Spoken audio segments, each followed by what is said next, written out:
Good day po mga bayang karirista. July 1, 2026, Wednesday at PJCI, start time at 5:30 p.m. May pa-shoutout po si Sir Jojo Kisam. Pinapa-shoutout niya si Boss Arnel ng Leon's Cafe OTB Pasita. Shoutout po sa inyo Sir Boss Arnel ng Leon Cafe OTB Pasita at lahat ng mga karirista dyan at mananaya sa Cafe OTB Pasita. Shoutout po sa inyo. At sa iyo din Sir Jojo Kisam. Shoutout din po sa iyo at maraming salamat po. May pa-shoutout po si Sir Arnel Rivera. Pinapa-shoutout niya yung tatay niyang si Mang Pabling. Sir Mang Pabling at Sir Arnel Rivera, shoutout po sa inyong dalawa at maraming salamat po. Shoutout po sa inyo Sir Ramon Carpio. Sir Ramon Carpio, shoutout po sa iyo at maraming salamat po. Shoutout po sa inyo Sir Second Munsod ng Tondo. Sir Second Munsod ng Tondo, shoutout po sa iyo at maraming salamat po.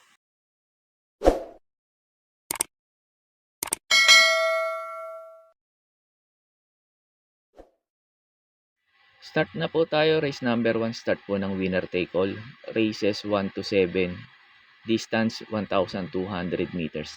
Dito po sa race number 1, pag may mga kursunada po kayo, lalo na't mga dehado, dagdag nyo lang po kasi itong numero 7 na to, Capital Assets. Ito para po sa akin dito sa race number 1. Susuluhin ko na po to. Na-impress kasi ako dun sa Novato Saraneto. Nagpreba ng 1.13.8, tapos dumating 25. Ang ganda pa position niya, nasa dulo. Tingin ko siya babandera dito. Tingin ko kasi mabilis na kabayo to, yung Capital Asset na to sa kalaking kabayo. Sakali naman hindi mauna o mauna si Looking Cool o kaya si Golden Showtime, tingin ko pwede naman din siguro tong isunod lang. Pagkatapos nga pala ng info ko dito, in-upload ko po yung Novatos Run nito ni Capital Asset saka ni Golden Showtime, yung last run ni Golden Showtime, para magkaroon po kayo ng idea kung susuluhin nyo pa o magpo-protection pa kayo. Kaya po sa race number 1, itong numero 7 Capital Assets, para po sa akin, susuluhin ko na po. And the Gates Buyback Racing now. Gee, not well into stride. You Can Bet on Me. Might have got a little squeeze out at the start as well. Now coming out quickly from the wide gate was Golden Showtime to lead on, settling down. Eco Pagasa in second. Now back to third as Our Glory goes by of him. Satellite as You Can Bet on Me by John Alvin Gousset and going up towards the leaders. Followed then by back in fifth is Very Ver. On the back of Very Ver is Art Collector. 2 or 3 back then Secret Monitor. Cat Purr sees them all about 12 to 14 lengths off the lead. They're at the top turn. 7.50 out. Golden Showtime pressured now by You Can Bet on Me. Our Glory to third and creeping a little bit closer. Very Ver gets into the race. 5 or 6 back then to the grey Eco Pagasa. On the outside of him is Art Collector. Long Gap Secret Monitor. Cat Purr is at the tail of the field. Around the bend for home, a line of 3. Now a line of 4. Our Glory cuts through on the inside. In the centre, You Can Bet on Me. Coming at You Can Bet on Me on the outside is Very Ver. It might have got tight for You Can Bet on Me, and Very Ver surges up to Our Glory. Our Glory with a narrow lead. Very Ver cutting him down with every stride. Our Glory in front. Very Ver coming late. Our Glory has beaten Very Ver. Eco Pagasas ran third. You Can Bet on Me fourth. Not much luck for your favourite. Then came Golden Showtime. A long way back, Art Collector, Cat Purr. And the last one was Secret Monitor.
Sa race number 2 na po tayo, start po ng pick 6, races 2 to 7, distance 1,200 meters.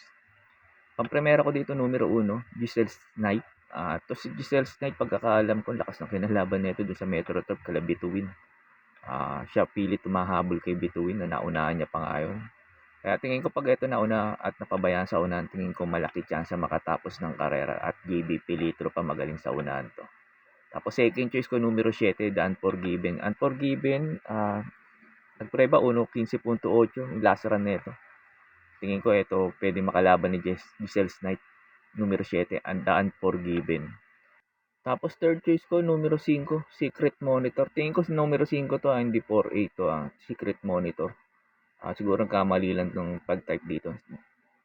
Secret Monitor, tingin ko malaki rin chance nito manalo. Last run nito si Migunda na to. Tapos Cambio Jinete, RC Simasio, tingin ko maganda na rin itatakbo nito. Baka biglang bumenta to at Mayamado, tingin ko baka ilaban na to. Numero 5 na to, Secret Monitor. Kaya po sa race number 2, pampremera ko numero 1, Giselle Knight. Second choice ko numero 7, The Unforgiven. Tapos third choice ko numero 5, Secret Monitor. Sa race number 3 na po tayo, start po ng pick 5, races 3 to 7, distance 1,200 meters. Ito sa mga nagtitipid at kulang sa punan, tingin ko pwedeng soloin to numero 3 na to, Doña Patsy. Tingin ko naman wala nang pauunahin to. At si Freedom Lover, tingin ko hindi naman kaya yung ere nito, mabilis na kabayo to. Tapos Cambio Jinete, KB Abobo, kaya tingin ko lalo mas maganda itatakbo ngayon nito. Tapos ang iksi ng distansya, 1,200 meters. Kaya tingin ko lamang na lamang dito to numero 3 na to, Doña Patsy. Tapos kung sa mga diadista at gusto mang ng protection, yung numero 7, Charmboy. Sakaling hindi maganda itakbo ni Doña Patsy at pilitin nilang habulin to sa unahan, tingin ko ito pwedeng rumimate, numero 7, Charmboy.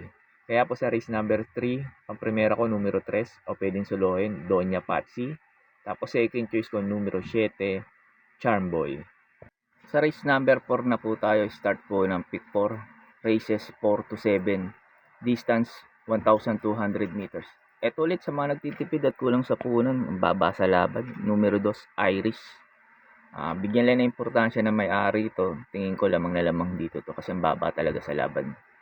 Itong numero 2 na to, Iris, ewan ko ba't nandito na sa grupo na to. Tapos nag-protection ako sakaling hindi bigyan ng importansya at para sa mga dihadista, yung numero 3, Sky Magic. Pag ito napabayaan nila sa unahan, tingin ko malaki chance makatapos ng karera. Numero 3, Sky Magic. Dito magaling to sa PJC. Para sa mga diadista, pwedeng panguwa to o pang-protection, numero 3, Sky Magic. Kaya po sa race number 4, pampremera ko numero 2, Irish. Tapos second choice ko, numero 3, Sky Magic. Sa race 5 na po tayo, sa last DD plus 1, distance 1,200 meters. Pampremera ko dito, numero 1, Morning After. Marami kasi mabibilis dito eh. Ito si Morning After, mabilis din to pero nasusunod naman to. Sunny Nature, mabilis. Queen Marchesa, Hang Loose. Ayan na tingin ko mga mauuna dito. Kaya pili ko yung disunod na kabayo, numero 1, Morning After. KB Abobo, tingin ko kung hindi mauuna, mag-aabang lang to. Kaya malaki chance na ito manalo dito. Numero 1 na to, Morning After.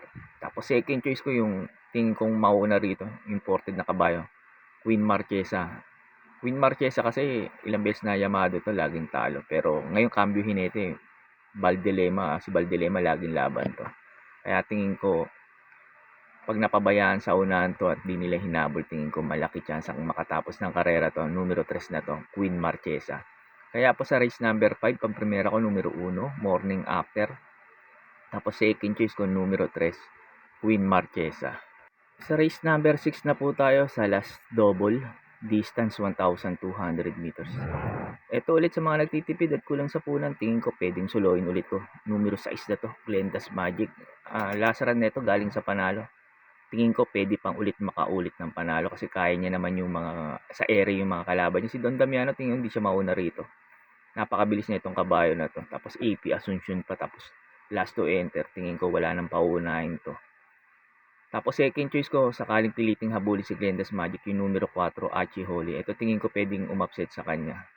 Numero 4, Archie Holly. Kaya po sa race number 6, pampremera ko po numero 6, Glenda's Magic. Tapos second choice ko numero 4, Achi Holy.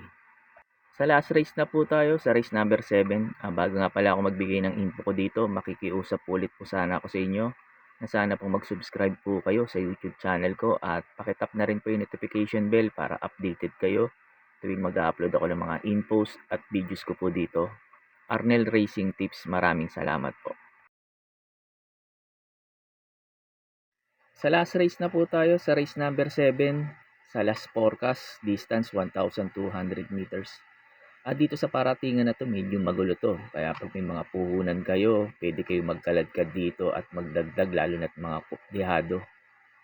Lalo na't kasi paratingan alam niyo naman nagkakalokohan 'pag paratingan, kaya 'pag may kursunada dagdag lang po. Pampremera ko dito, galing sa bakasyon numero 7, Surplus Boy. Surplus Boy dito magaling 'to sa PJC, dito nananalo 'to. Kaya tingin ko malaki tyansa nito manalo ngayon dito, numero 7 na 'to. Surplus Boy, medyo bumaba yung laban. Tapos third choice ko yung Di Banderang Kabayo numero 3, B Smart. Ito galing lang sa bakasyon. Pero kung hindi galing sa bakasyon to, baka solohin ko to numero 3 na to. B Smart. Maganda lang isalida. Tingin ko wala nang paunahin to. At pag napabayaan sa unahan, tingin ko malaki chance makatapos ng karera to. Pag nauna pa naman si B Smart, magaling to. Tapos third choice ko yung couple entering numero 5, Waray na Mayda pa saka 5A Guest of Honor.